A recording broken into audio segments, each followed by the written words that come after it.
ഏറ്റവും വലിയ നഷ്ടം അനുഭവിക്കുന്നത് യൂറോപ്യൻ മാർക്കറ്റാണെന്നാണ് പറയുന്നത്. യൂറോപ്യൻ യൂണിയനാണ് സാമ്പത്തികമായിട്ട് അവരാണ് ഏറ്റവും കൂടുതൽ പ്രയാസപ്പെട്ടുകൊണ്ടിരിക്കുന്നത്. അപ്പോൾ അവരുടെ വലിയൊരു പ്രഷറുണ്ട്.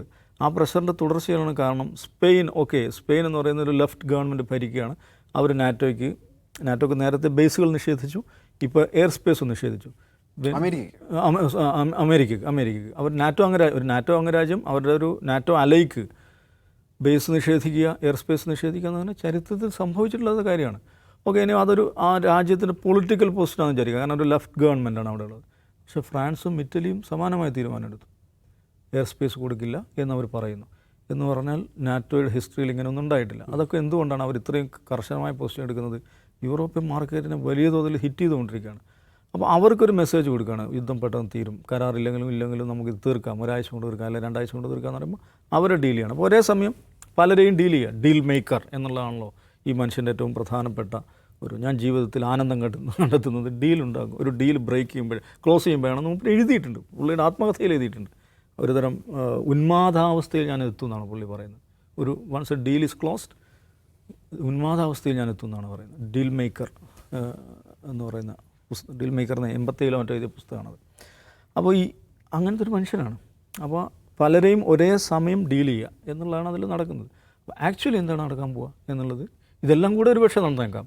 വേണമെങ്കിൽ ഒരു ടോക്കൺ അറ്റാക്ക്, ഒരു മാസീവ് ടോക്കൺ അറ്റാക്ക് നടന്നേക്കും. ഒരൊറ്റ ദിവസം കുറേ അധികം അടിക്കുക, തകർക്കുക. ഇറാനിൽ ഇനിയും ഉയർന്നു നിൽക്കുന്ന കെട്ടിടങ്ങൾ എന്തൊക്കെയാണ് അതിനൊക്കെ തകർക്കുക.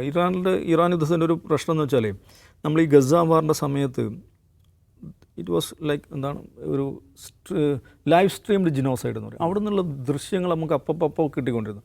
കാരണം ഈ സിറ്റിസൺ ജേർണലിസം അവിടുത്തെ പയ്യന്മാരൊക്കെ ഇൻസ്റ്റഗ്രാം പേജിലൂടെയും മറ്റു സോഷ്യൽ മീഡിയ പ്ലാറ്റ്ഫോമുകളിലൂടെ അവിടെ നടന്നുകൊണ്ടിരിക്കുന്ന കാര്യങ്ങൾ നിരന്തരം പുറത്തേക്ക് വന്നുകൊണ്ടിരുന്നു.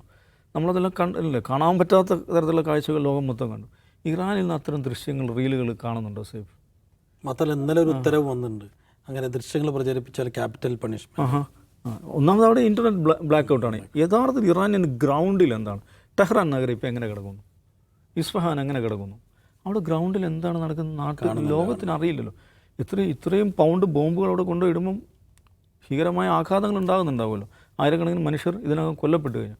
അപ്പോൾ ആ നിലക്ക് ഇറാനിയൻ ഗ്രൗണ്ടിൽ എന്താണ് സംഭവിക്കുന്നത് നമുക്കറിയില്ല.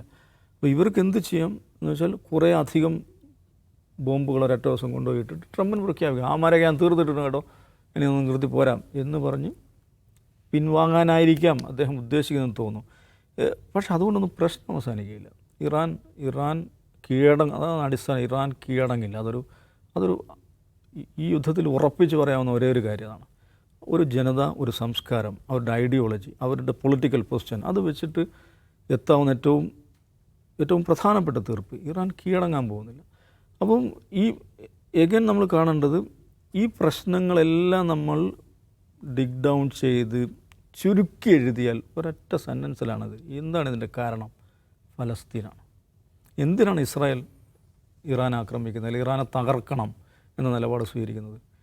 ഇറാൻ ഫലസ്തീനിലെ പോരാളി സംഘടനകളെ പിന്തുണക്കുന്നു. അപ്പോൾ ഫലസ്തീനിലെ പോരാളി സംഘടന ഇറാൻ എന്തിനാണ് പിന്തുണക്കുന്നത്? ഫലസ്തീൻ സ്വതന്ത്രമാകണം എന്നുള്ളതാണ് ഇറാൻ്റെ പൊസിഷൻ. അപ്പോൾ പ്രശ്നം എന്താണ്? ഫലസ്തീൻ്റെ സ്വാതന്ത്ര്യമാണ് അടിസ്ഥാന പ്രശ്നം.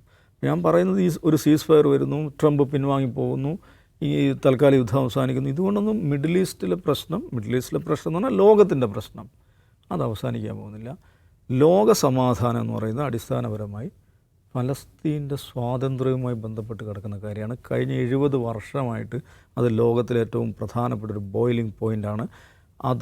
ആ ഫയൽ ക്ലോസ് ചെയ്യാൻ പോവുകയാണെന്ന് നെതന്യാഹുവും ഇസ്രായേലി നേതൃത്വവും എത്ര കാലമായി പറഞ്ഞുകൊണ്ടിരിക്കുന്നു. എത്ര അമേരിക്കൻ പ്രസിഡൻ്റ് പറഞ്ഞു, എത്ര ഇസ്രായേലി പ്രസിഡൻ്റ് പറഞ്ഞു. പക്ഷെ അതങ്ങനെ ക്ലോസ് ചെയ്യാൻ പറ്റുന്ന ഫയലല്ല. ഫലസ്തീൻ എന്ന് പറയുന്ന ആ ക്വസ്റ്റ്യൻ അത് പരിഹരിക്കപ്പെടാത്ത കാലത്തോളം ലോകത്ത് സമാധാനം ഉണ്ടാവില്ല എന്നുള്ളതാണ് എൻ്റെ അടിസ്ഥാനം.